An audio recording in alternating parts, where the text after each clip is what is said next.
மாற்று மாட்டாங்க. உள்ளவங்கம்மா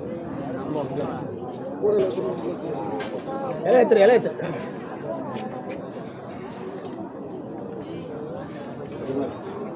இன்னும் போட கம்மியாக போடுங்க. சாப்பாடு எங்கே போட்டு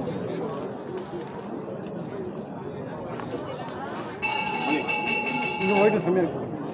ஒயிட் ரைஸ் மேலே போடாதீங்க கொஞ்சம். இல்லைண்ணா ஒயிட் ரைஸ் தனியாக இருக்குதுண்ணா. தானண்ணா இந்த வருது இப்போ கூடி வச்சுருக்கேன். இங்கே இருக்குது அங்கே இருக்குது. குழம்பு ஊற்று போய் ஊற்றிட்டு போகிறாங்க ஜாக்கிரதை.